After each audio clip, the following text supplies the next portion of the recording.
Welcome to another episode of Give It a Nudge. Today we have the one, the only, the Hype Man. Not a name he chose, but a name that he has definitely decided to own and run with. So everybody out there, I'm sure, who is in the Australian ecosystem will know Dickie. Dickie, welcome to the show. Thanks for having me, Steve. Pleasure to be here. Well, I think we tried to get you up when you lived in Melbourne, but it's always too hard with people living in Melbourne because they come up and their diaries are super busy and it's too difficult. But now you're here, living just down the road from me, which freaked me out the other day when I saw you. Don't say where. No, don't say where. Don't say where, no. Here we are. And we've got so much to talk about because your history is, I'm trying to think of the right word. Colourful's not the right word, but it is quite colourful. Yeah, I'll take colourful. Yeah, all right. And we'll go into where Hype Man came from later. I don't want to touch on that yet.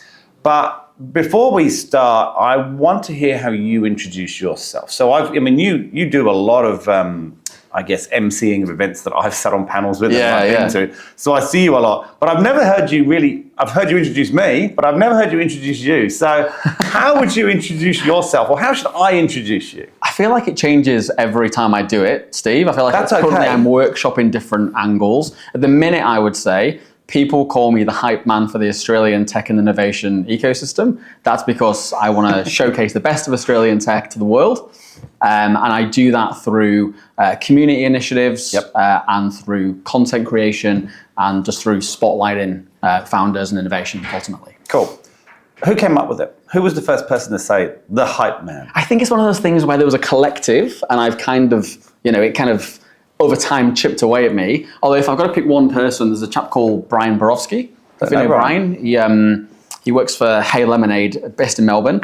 I think he's the person that if I think of the very first person saying it to me, that's the image in my head. Was it him? I can't quite confirm, but I'll give him the credit on the show. It's on your LinkedIn banner. It is. I saw this morning. That's when I committed to it, when I changed it. And then have you bought the logo? Have you bought? I have. I've got the domain name. I've got the logo. You've got it all? So it was about 3 months ago I realised just to lean into it and thought, fuck it. I can't believe the domain was available. Yeah. How good. I know, right? My newsletter, if you want to subscribe to the Hype Man newsletter, which is everything you need to know about Australian tech and innovation from someone who obviously lives it every single day. We will put that in the chat below. So amazing. Absolutely. All right. Let's go way back. Yeah. Way back. Because you have a history that a lot of people don't know, which sounds exciting, but it's not quite as exciting as people might think. But you started your career in the services, right? Yeah. So I was actually at law school. Were you really? I didn't know that. Yeah. I think it's one of those things, same with the military as well, like the more you know about that, the background, the more you'll spot like the character traits of someone who's done that. The way you walk. Yeah, exactly, 100%. I march everywhere I go and, so disciplined all the time. Yeah, all the time. That's what everyone knows me for. Yeah. So I joined the Territorial Army when I was at law school, actually, and ended up going down the path of training to be an officer. Yep. I never went to service, which I'm really grateful for now, but I've still got a lot of friends who work in the services and they do amazing stuff. But massively transformational thing to do in your early 20s. I'll bet. I also got brought up by, and I'm quite open about this, by a single mum. So I never had that kind of like masculine father influence in life. And so I needed that, and getting that from the army was huge. And it's also, going to working in Sandhurst and the military academy, as you'll know, is, it's literally the best leadership course you can do in the world, really. Like it's that's what they say. Yeah. So it was an incredible experience. Yeah. I bet. How long? You were there for a little while. 4 years, 5 years. Yeah. And then you came out and you went into travel, right? Yes. Right? Yeah. So I'd always been a soul with a lot of wanderlust. Is the best way to describe it. A gypsy or a vagabond. We've got so many names here. We've got Discipline Man, we've got Wanderlust Man. We're going to have a whole gamut of them by the end. I'm just starting my own. Another newsletter called Startup Vagabond, which is literally about global innovation trends. Yeah, cool. And I feel like that comes from the fact that I'm basically a vagabond. So I've grown up as just someone that wants to be transit. I don't know if everyone who watches this show will know what a vagabond is. I know. It's someone that has no home. Basically, which can mean it's Oliver Twist, essentially, right? That's the whole story. It's a great example, yeah. But it's someone. So if I feel like I'm a global citizen, so I always travel from a young age. Yep. I went to South America for 6 months when I was 18 years old, and that sort of just sparked this, this backpacker kind of travel. And so I worked in and out of different travel companies for before university, after I left the army. and ended up like the role I think you're talking about was a company called Audley Travel, was my last travel role. And I was a Moroccan country specialist. What a great title that is. I know. So my job was to go to Morocco and literally review hotels, restaurants, tours. I had a private driver take me around and just decided whether or not it was suitable for a super high-end bespoke tour company. It was an awful job. Just getting, staying in 5-star riads. And, terrible. Yeah, I've always wanted to go to Morocco. And you would have gone to Morocco like almost at its peak, right? It would have been it was one of those destinations back then. Yeah. It's coming back now, I've noticed. Big time. It is. People get asking me about it quite a lot, actually. And it was amazing. Incredible job. And so, working in travel, it's got its perks, as you can imagine. It does. So, very blessed. The perks of working in startups. I'm yet to find those. I'm sure they will find them. But no. So, okay. So, where did you sort of go from there? And I guess I'm intrigued to know how you ended up here. There's a lot of Brits end up here. Yeah. But what sort of brought you here, and why Melbourne out of all those cities when you come? I'm always interested why people land where in Australia. Yeah. I think I was just at a crossroads in life. So I was probably 25. I'd been discharged from the army medically because I got a tropical disease in Thailand. That's a long story for a few drinks sometime. But do you want to touch on that at all? The extreme short story is that I got something called bilharzia or schistosomiasis, which is literally a parasite that enters your bloodstream. It's waterborne, really common in Africa. I got it in Southeast Asia, traveled with it for a few months, ended up in hospital in Laos, and then came back to the UK and got fully treated really quickly, but I couldn't get back to my level of fitness that I used to be at. And so I left the military for that reason. Does it still impact you now? No, not at all. No. Literally, they give you 3 tablets, they were this big, over one day. And the doctor said to me, we give these to cattle to get rid of all the parasites they have. Nice. I was like, brilliant. So you can imagine what it did to you afterwards. Did you swallow them or did they go elsewhere? I swallowed them, don't worry. Just checking. But it destroyed my immune system for about 2 years, actually. So I pulled out the military. I'd kind of come to the point where I'd finished up in law, working for, so I worked as an immigration lawyer for a little bit in asylum, which is one way to feel very depressed. Wow. Yeah, so it helped with the migration to Australia, though. Saved me on the I'm sure, but it would have been I would have thought a sad place to work. I was in and out of Gatwick and Heathrow Airport detention centres working with asylum seekers, and it's a job you think you're doing a lot of impact in, but the reality is you're just fueling a pretty toxic system. Yeah. And then I finished up a travel role that was a contract gig, and I was in London thinking, well, there's 3 kind of potential career paths that have kind of come to an end at the moment. What's next? Yep. And you're at Gatwick, so why not? Yeah, exactly. That's what I'm applying. I actually had a partner at the time who was just finished a master's in fashion. She was like, look, I want to go over and do some work in Australia. Let's go over for 6 months. Yeah. Next thing you know, standard line. It's been 9 years. Got a passport now. But I actually originally came to Sydney and Brisbane and sort of travelled up the East Coast like every backpacker does. And landed here for a few months and Brizzy for a few months, and then couldn't really see myself living in either of those 2 cities. Interesting. Dropped into Melbourne for a day. I remember being in Queen Vic markets at the Goslamay stand there, and it was just a buzz, and there was just so much going on, and I was like, you know what, I can imagine myself here, and so and that was that. Melbourne became home. Interesting. I do love Goslamay. Oh, it's brilliant. I've discovered that there's a whole bunch I really thought there was only ever spinach and cheese, but there's my son is obsessed with them. So. You want to go to the one in Queen Vic markets because it's like on a lunchtime. It's like you might as well be in the Grand Bazaar. I go down there a lot. My wife's from Melbourne, so she grew up in Melbourne. So all her family's there. So we still go down there a lot. Trying to go in summer, but I do love all the markets. It's a much more. They're all very different. You think of those cities, they're all so different. I mean, look at Brisbane now, right? Brisbane. Coming alive, obviously the Olympics and so forth are helping, but even without that, it's really come into itself, even more so from a startup's perspective, as you would know. It's really kicked off in the last couple of years. I lived there for about 6 months down James Street in Fortitude Valley. And I went back, this is about 8 years ago now, but I went back 3 or 4 years ago, and unbelievably different, unbelievably different every time I go back. And to your point, absolutely, in terms of the innovation precincts that are there now, and we see that across the whole country, right? It's just growing and growing and growing in terms of infrastructure. It's been fast. The innovation growth in Australia has been, I sort of dropped into it at the right time, just before it exploded, not just by pure luck, and it really has just gone ballistic. I think it was so small, there was a lot of room for growth. And it's still small globally, but it's not stopping from what I can see. Nah, it's not. It's amazing. It's a great time to be part of it. But you said you came in at the right time. I think that something, as long as we're going in this trajectory, then Every time's the right time, really. It's like buying a house, having a child, all those things in life, right? Exactly. So you've been here 9 years now. I've been here 25 years. I came at 25 too. Did you? Which I've just given away my age. That's depressing. I should not have done that. It wasn't even difficult maths. Was not even difficult maths. But yeah, you won't leave. It's I don't know. It's an addictive place to be. It is. I love it. And jumping into this world has been probably, one of the most rewarding parts of it, to be able to actually feel like you're impacting the country which you've chosen to be a part of. Yep. So we met when you joined, it was called Startup Victoria, right? Yeah. At that time. In your first week, because coincidentally I was in Melbourne. Was that your first job in the ecosystem? Or no. You've done some things before, hadn't you? You've done some community stuff. Talk about that a little bit before. Yeah, so I did the classic, obviously landing here, what am I going to do? Working holiday visa, got to get some farm work under me. So I literally picked raspberries in the Yarra Valley. Nice place to do some farm work. Yeah, and all my best friends are still from there now, from the farm. Yeah. One of my best friends from Northern Ireland owns the farm now, so he's gone full circle with it. Wow. Bizarre. I pruned kiwi trees in Mount Tambourine and milked cows in Deniliquin. So I did all those jobs. That looks hard. I've never tried it. I remember watching, I don't know why, in England you seem to see people learn how to milk cows a lot on TV shows, whether it be Blue Peter, the news, school videos. I don't know. I reckon I've seen God knows how many videos of it. Never tried it. It's very messy.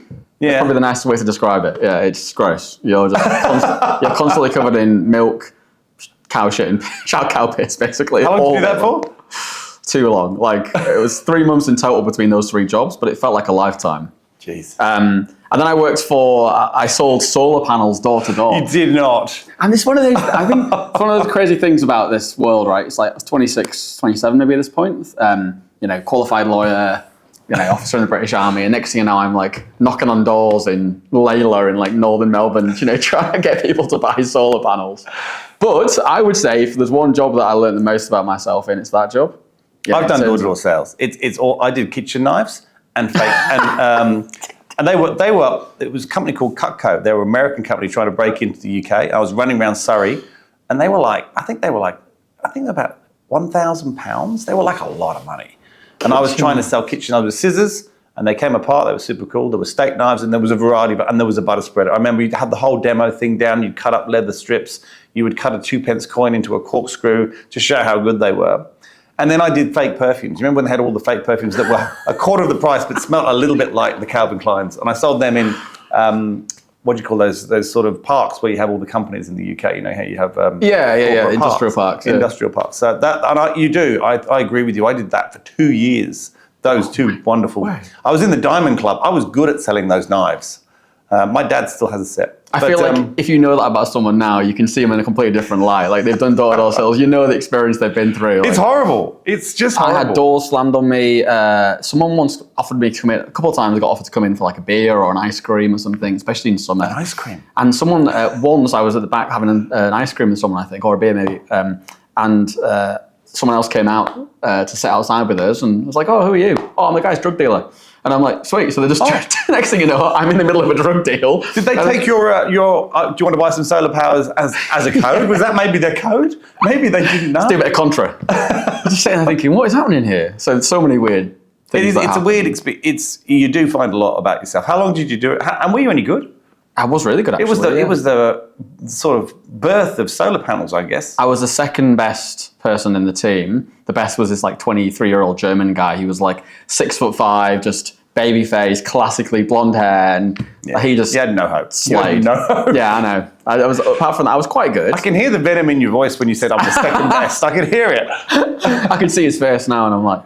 But actually, so I actually left that, and strangely, I got a role working for a startup, right? So it was a company called Sprout Kitchens. They were taking cafes that were closed on a night and then using that space to sell to food delivery companies. Like dark kitchens at night. Okay, cool. Before dark kitchens, before cloud kitchens, right? They were ahead of the game. Head of the game. Working out of Inspire 9, it's one of the OG co-working spaces in Melbourne. They brought me on board as first employee, so found that equity basically, and it was great. I probably had my first deep dive into this space. Yep. Thing is, and I got the job was off the back of the fact that I did door-to-door sales. They were like, we want someone who can come in and just doesn't stop, walk into cafes and go, hey, do you want to make money while you sleep? That was our. That was the motto. That was the line. That was the line. Who doesn't want to do that? Most people who have cafes, because it turns out, $40 an hour on a night for them is not worth the risk of stuffing up their kitchen for the day. When it comes to contamination and it's their business. So most people don't. Good answer. Yeah. So that didn't. So I left that eventually. But yeah, that was my first kind of window into this world. Thing was, it's like, 8 years ago, I just was getting my partner visa to stay in the country. I was making diddly squat really working for them. So I didn't really see the ecosystem that was around me. I realise now that I probably ended up going to an early start of Victoria Pitch Night when it was probably in its first year. Okay. Little did I know 7 years later I'd work in there. Met people like Gary Williams. I think he was working at Inspire 9. I was sat opposite a team from Rome to Rio. Oh, okay. Which I use now every single day. Yeah. Culture Amp were on the first floor of the co-working space before they got their own office. Goodness. And so it was, I'd love to have gone back in time now and retrofitted that experience with the same awareness that I have now, but alas, I didn't. It's funny, I met Luca Nia when he had 5 or 6 people. Wow. And he asked if we wanted to do recruitment for equity, which I said yes. My business partner unfortunately said no. And I thought, gosh, that's a boring product. At that time I did, because it was this safety product. Like, oh. But so we didn't do it. We did some recruitment for them that they paid us for, but look at that. So, I remember it was literally actually just outside here at Wynyard Park. I was literally standing outside my office in Wynyard Park with Luke, just having a chat. He just sort of was kicked into coming down to Sydney. And I think he had a team in Townsville, but he only had a few people down here. You just don't realise these things. And that's something people should always know. It doesn't matter what meeting you're having with who. You never know what's going to happen there. But let's not talk about that because it upsets me as much as the German guy upsets you, I think. So then what did you do? Where'd you go from there? So you got your visa then? No, so I just applied for it, and it was at the time the founders of the startup were going through an accelerator program. Yep. And they were looking to get funding at the end, and the funding got pulled, and so they were like, all right, we're going to go stack shelves at Coles, awesome, the classic founder archetype. And are you in? And I'm like, I just paid like $8,000 for a partner visa. And to be honest, I could do with a bit of stability, and so I ended up going to work for a company called FunLab. Who you probably know the brands that they run, which are Holy Moly Golf Club and Strike Bowling, Sky Zone Trampoline Parks. That's who they are. Yeah. I did look at them briefly, and like I said to you, just lots of bright colours. I didn't have the contact lenses in anyway, so I couldn't really see what was going on the website. But so I love the Holy Moly Golf Club thing. So I've done that with my kids so many times. I started when it was their first Holy Moly just opened, and there was maybe I think 9 or 10 Strike venues across the country, and the 2 Sky Zone Strike's venues. Huge now. Huge, right? And so when I left, I think there was close to 50 venues. Oh, wow. And at that point, we'd scaled across New Zealand, Singapore, all of Australia. So they all owned by FunLab? Or Yeah. Okay, so that's one company that owns all of those different businesses. And there's a point we were open in 3 months. It was insane. So in terms of, again, retrofitting my experience, I didn't realise, but I was in a growth role, a head of growth role almost. It was business development, and I was driving it through partnerships or community initiatives or whatever it was. But in the 4 years I was there, it was really about growing, opening revenue streams across the various channels. Yeah.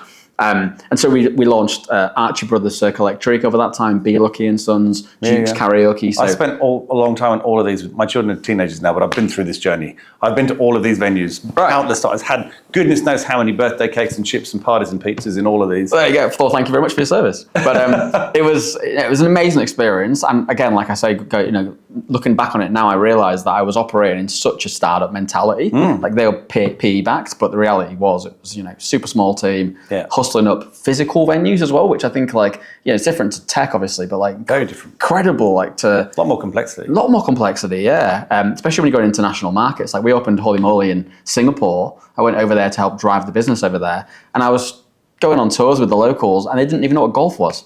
I gave someone a golf club, didn't know what to do with and it. She went to use it as a pool cue.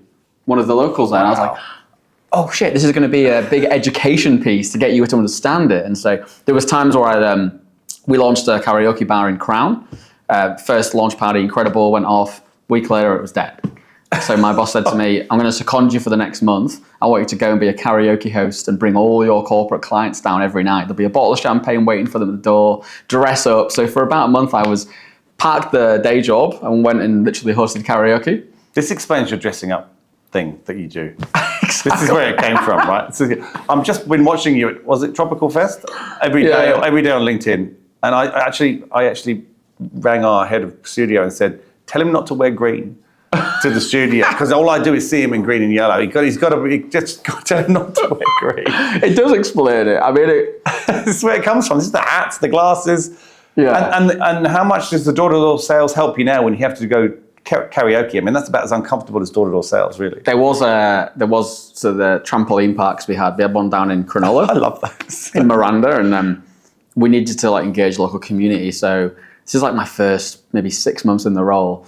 They were like, I've got an idea. Can you dress up as a pirate and go door to door to the schools and give them like brochures? And I'm like, is that legal? Like, yeah, just call in advance. So I was literally dressed as a pirate down in the Shire, calling up schools, being like, hey, I'm at your front gates. Can you let me in, please? I'm here to talk about trampolining. And they're like, okay, that's really weird. So again, yeah, like I guess like I've done some interesting things across my tenure. A pirate. Yeah. Why a pirate? What's that got to do with trampolining? I think it was just what the outfit we had, and stick with this outfit. Yeah, I think I had a tutor on as well to like sort of. Of course, yeah. I mean, that was probably your own choice, right? But so you said, I've got the pirate top half. I've got the bottom half sorted. Don't worry. Yeah, exactly. Don't worry. And so, how did you end up at Startup Vic, where we obviously met in your first week? Yeah, I left Fun Lab and moved into working for RMIT for a bit, helping to drive like a B2B kind of business unit they were trying to grow. And I actually met Vicky Sterling there, who's currently still the Startup Network CEO. And she was coming as a contractor in the product team at RMIT, and I was her onboarding buddy, I think. And she left her contract role, and a couple of months later, she sent me a message and just said, hey, would you like to catch up about a role I'm hiring for? And I was like, 100%. Like I've always kind of, after that initial startup experience that I'd had, always kind of felt like this is a space that I'd love to have. And we have a photo of us together.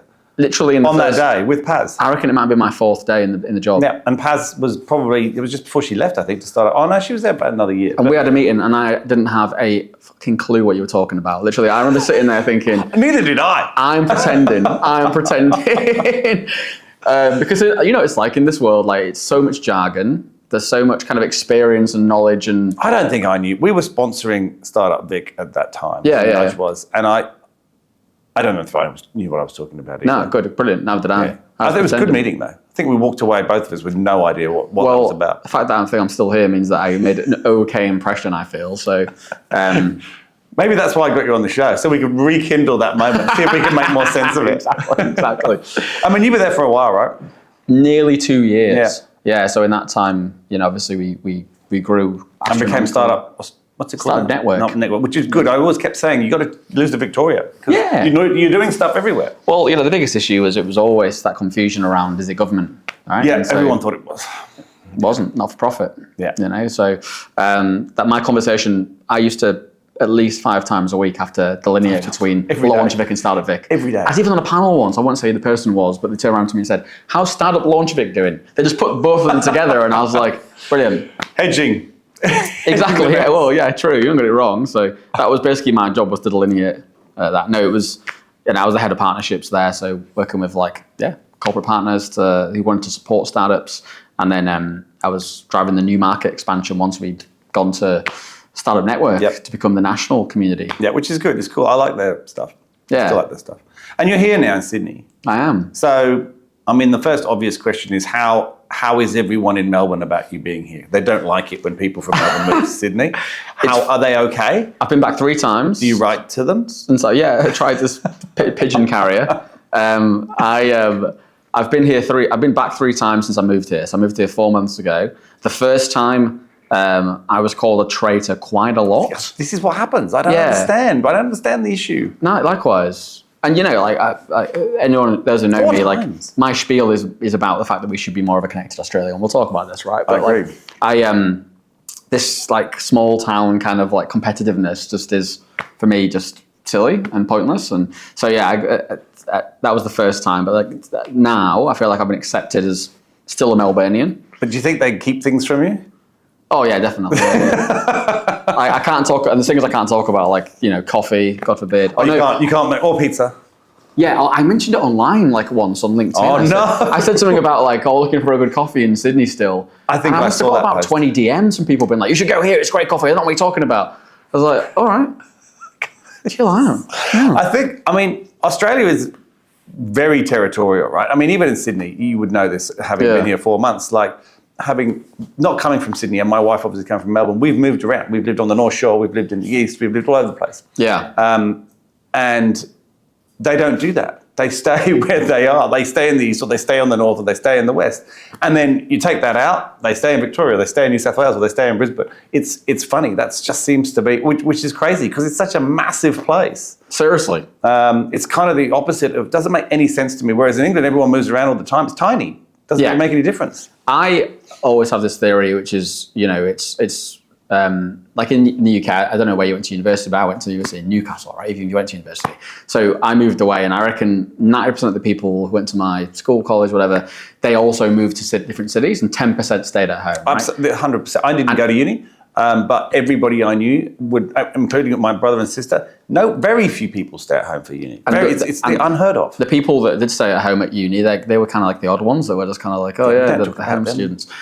Here, I reckon it's flipped the opposite. Completely. So 90 stay in the same city in town. And that does change the culture of a country enormously. I never thought of that. It does. Yeah, it would do. It's a real sort of formative years kind of stuff. Because people stay, they're more likely to stay closer to their family then. Maybe they're staying and live in their family home, and so that does change kind of like that maturing growth, kind of like connectedness. It is different. We are ultimately on the other side of the world, so you don't have that same transience when it comes to migration or just with the ability to be able to pop on a flight for a long weekend to a country that speaks a different language to you, right? Yeah, I think there is that does change the culture. It is an isolated place. I guess that is quite true. But you're right, completely right. The culture would be formed by that. And everyone in England gets out as soon as they can. I mean, if you're still there at 21, people are very wary of you. That's right. All my friends now who lived in London when I used to are all living in Singapore or the UAE or Australia now. I feel like everyone's sort of all have gone back to a regional part of the UK. That's because of a lot of other reasons. But weather being the main one. Indeed. So talk about what's important to you now, and then we'll sort of come on to because you've got a few roles that you're doing right now. Yeah. You've obviously got sort of main one, but then you've got quite a few other ones. Yeah. I'm intrigued, before we sort of go through some of those, what's important to you now? Because I like to do a lot of different things. Everybody knows that and laughs at it. Yep. You seem to like to do a lot of things as well. I do. Look, in terms of the work piece, I'm really focusing on just trying to create a better, stronger Australian tech and innovation ecosystem, and that's that's through having more diversity within the ecosystem, a more connected, I guess community that exists across the whole of Australia, and then helping Australia to actually internationalize a little bit and connect outside to different places. So that's what I love doing, and I think outside of that, it's about finding balance outside of work. As you know, someone that does a lot. That's pretty challenging. It is challenging. You haven't got children yet either, have you? No, I don't. No. That's yes. Right. Although to some degree that forces you to, but So that's at the minute I've really been working on. A lot of it's been, how do I go down this path of this mission that I am really passionate about, and I'm really making sure I have impact in that, but also finding like a healthy work-life balance. Yeah. I've had a bit of burnout in the last couple of years at various pockets because I'm a yes person, I'm an optimist. Yep. Like I love doing. I've got a business coach, and we did this huge, it's called Simi Riot, give her a shout out. And we did this huge immersion therapy deep dive, which worked out what my 2 key drivers in life were. Mm-hmm. And it's no surprise to you, it's impact and fun. Yep. And so I've got to kind of work on, and I have a lot of both of those in my role. You do. I've got to really work on the other side now, which is trying to balance that, right? So I'm actually a bit of a healthier, more rounded human being. That's good. Like I think where you're living, which we won't talk about, is quite a, because I live there too. I've found since we moved there, and we actually only moved there in the last few years. We've been living in a different part close, we also won't talk about. But I have found that area, there's a lot of positive energy and balance going on. Yeah. It almost feels like it would be rude not to do a lot of the things that happen in that area. Like it's a very balanced place, I think. I agree. And I think that really, really helps. If you're in a place that's not like that, which is where I was previously, and everyone's just working their asses off, you get drawn into the environment you're in to some degree. Definitely. I think the hardest part in this world is I grew up with a pretty hardcore scarcity mindset, single mum, working class, it was always like money's tight, impact, it's hard to do anything really. And then coming into the world I'm in now, it's just, I've obviously had success in what I've done, now opportunities come everywhere, and it's trying to actually just go, all right, think abundantly, right? Like these things are always going to come about. You don't have to say yes to every single thing at once. Yeah, I understand. And how do you spread yourself? And particularly this ecosystem. Even I think, excuse me, if you're in the corporate world, there's still a world of abundance there, but it's not as varied. Whereas in this world, there's ideas. You're in an innovation place. You're in a place where everyone's got ideas all the time. Everyone wants to do stuff. So it's a continuous stream, right? Exactly. So what do you want to talk about now? What out of your roles now? Pick one. Pick one. I've just launched a community back in March. Let's talk about called Tech Australia Advocates. It's been about 9 months in the making. So I'm a co-founder with Claire Bull. Yep. I love Claire. Likewise, she's amazing. We got approached about 9 months ago. So basically, it's a company called Global Tech Advocates based out of the UK. Mm-hmm. And there's 35 chapters around the world. We got approached to launch the Australian chapter. Cool. It's 30,000 business leaders. We have got just close to 300 members already at the moment, which is really exciting. And the exciting part is that's cut across operators, investors, government, founders, so a real myriad of people, and across the country as well. We've got people in the Northern Territory, Tasmania, ACT, WA, people outside of Australia. Cool. The focus literally is two things. How do we come together and create like a grassroots community for the ecosystem, mm-hmm. To work on ecosystem problems? So the way I've been describing it really quickly to people, and this is a very loaded term, but it's almost like this is almost the union for the industry. Okay, because it's a loaded term. Very loaded term. But who is representing, the average Joe who can't afford to pay to be part of the Tech Council, say, right? No one can afford to be part of the Tech Council. It's the most expensive council in the world. We're working with the Tech Council to do a little bit of work to help bring the ecosystem layer to what they're doing, which is great. And they're doing some awesome things. And the second part is to help provide those international connections to different global ecosystems. I think that's key. I love that part of what you're doing. Right. So we've got, right now there's 34 sister networks. If you say, hey, I'm scaling to South Korea, I'm like, I know basically the version of like the equivalent of me in South Korea. Yep. I can just go, all right. It's a frightening thought. Terrifying. As I said that, I was like, I bet they're going to karaoke. I bet they are. But can they do door to door? That's the question. In a tutu and a pirate outfit. So that's the community. Look, really early doors. How often do you meet? Probably every 2 months. Okay. We usually have representation at the major events. Yep. There's a pretty active, WhatsApp channel, newsletter. Mm-hmm. We're about to launch a series which is a kind of fortnightly webinar deep dive into an ecosystem, which is teaching people about, top tips about how to get there, and that'll be from someone that's actually embedded in that ecosystem. Yep. We've got ambitions to do a lot more, possibly missions in the future, but at the minute, year one's really about just getting people excited, getting people on board, and building out that kind of network. And we'll make sure we get that link as well. Oh yeah, definitely. I mean, there'll be links galore once we've gone through all your different things. And talk to me a little about Scalari, because obviously you've joined them. We know them well. We've had Giles on the show. That's right. We did we sat in like our jungle setting, and we talked about why they were different. I thought it was actually a really good content piece. So you've joined them. How's that going? Really good. Yeah. So I joined when I moved to Sydney, so a few months ago now. And I really joined because I loved the idea of what they are doing. So obviously, investors that invest off the balance sheet rather than taking a carry. So very different proposition. A portfolio of, I think, 28 now. So 28. And if anyone wants to understand what investing off the balance sheet means, there is a piece of content somewhere on this channel from Giles. You can look him up, Giles Bourne, and he'll explain it to you in detail. Way better than I would be able to. The idea that I really got on board with was this concept of it just being beyond just giving out cash, right? So the team, like they're all founders in the past, really dive into every business, and also part of that is investing in infrastructure rather than just founders. Yeah. So the Australian Technology Competition is part of Scalari's portfolio. Mm-hmm. Tech Ready Women, which is a pre-accelerator for potential female founders, which we've just acquired about a month ago now. So just started to work. You've been doing a lot around that.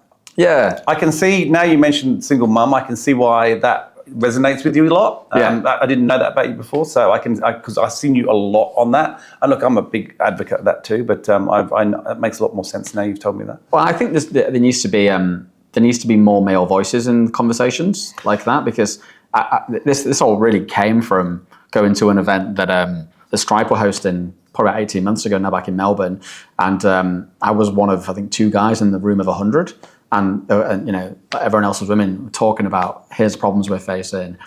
We need more male voices. Why do people get involved more? Yeah. And I was like, all right, well, maybe I can be someone that just stands up and goes, actually, like, I'm really in touch with the effeminate side of my personality because of my upbringing. Yeah. That I'm like, hopefully I can just stand up and go, I don't want to steal space, but I want to say that I'm an ally and I want to be able to work out how I can support. It's a dangerous game. I've always wondered, you know, if you try and go and put too much, are they going to get angry about that? I have had that happen to me in an event when I went to an event like that, and I almost got booed out the room, which was absolutely terrifying. That was many years ago, mind you.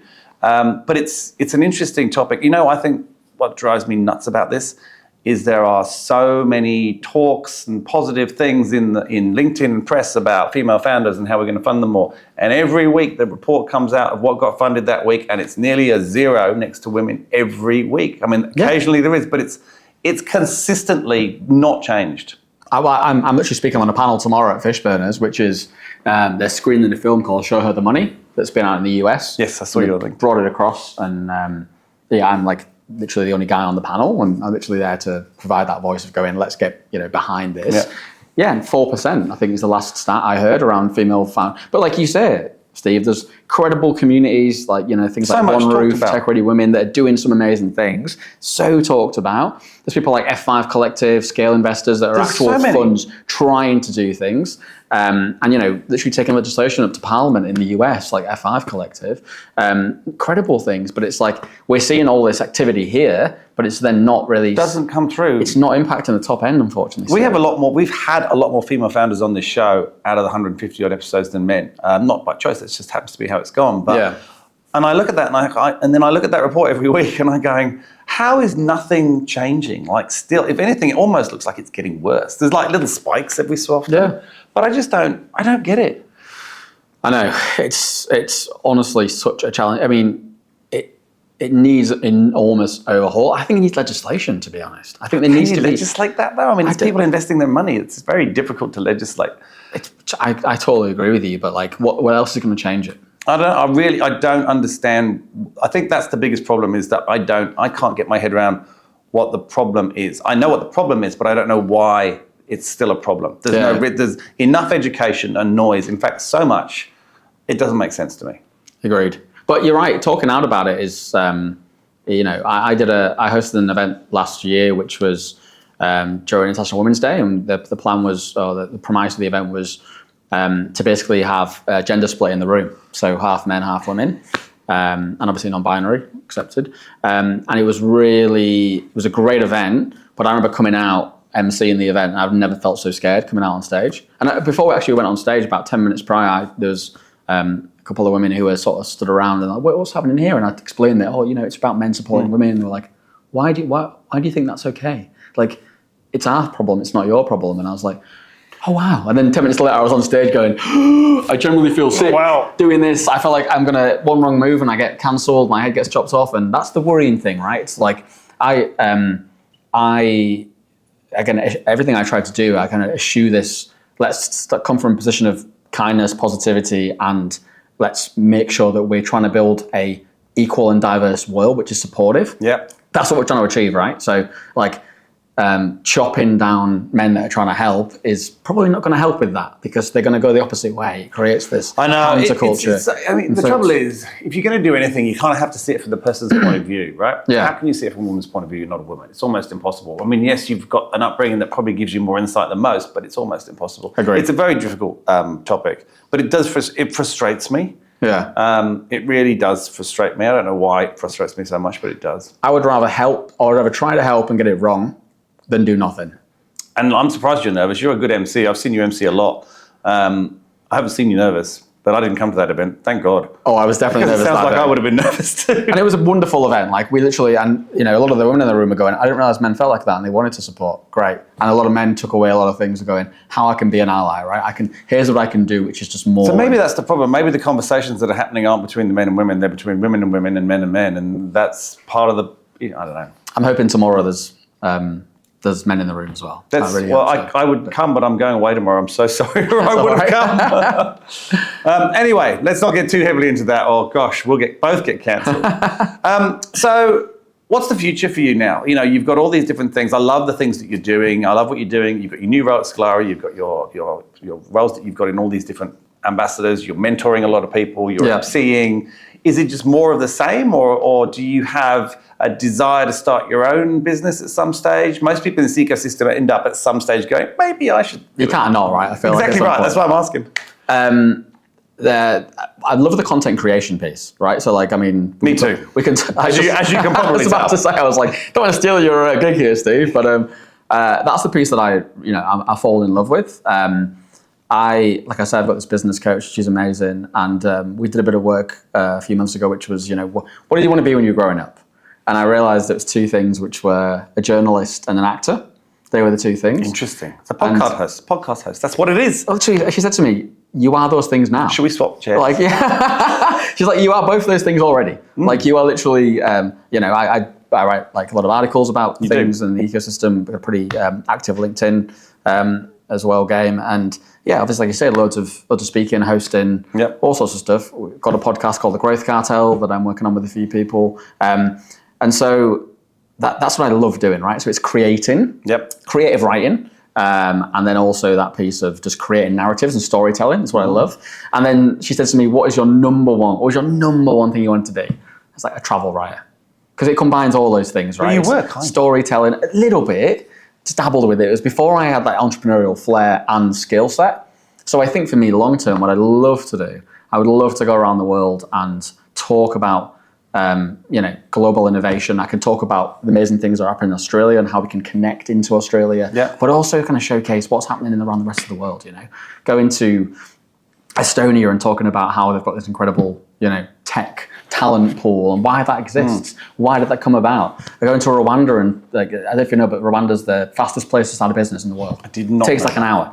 Really? Yeah. So like I'd love to tell these stories so that we actually create a world which is an innovation world, which is more connected and there's more collaboration. But we can also bring Australia a little bit out of that isolationism that exists. I would be keen for that. So that's my long-term ambition, Steve. Who knows when, but that's what I love to do. Well, now it's out there. Who knows? It's got a name. Has it? Startup Vagabond. That's what it's called. So that's where it's coming from. So it's got a logo. Startup Vagabond by the Hype Man. Well, how many domains you got? 5. I've got a friend who's got about 400. He buys them all the time. Even when you're out at lunch to them, you'll say something to him, you go, I'm going to buy that domain. Yeah, because it's a joke among friends. He knows who he is as well. And you know him as well. I'm not saying it. It's a joke among friends regularly. If someone has a good business, I'll be on the phone looking at the domain straight away. And I'm like, I'm buying it before you do. And they're like, don't do that. So I do the same. If I've got an idea, I'm like, all right. Well, you can stick .co or .ai on the end of anything now and you're going to get funding, right? So that's the way to go. Indeed. Dickie, thank you so much for coming on, mate. It's been a pleasure. Good to hear a little bit more about your past and good to hear what your desires are for the future. But I am looking forward to seeing what the next sort of 6 to 8 months in Sydney, seeing how long you stay here, you do since you arrived. So thank you very much for coming on. Thank you so much, Steve. It's been a pleasure. Thanks for watching the show today, guys. I hope you enjoyed that story. I think we're going to have to get him back because who knows what's going to happen there. But we'll see you next week and don't forget to subscribe.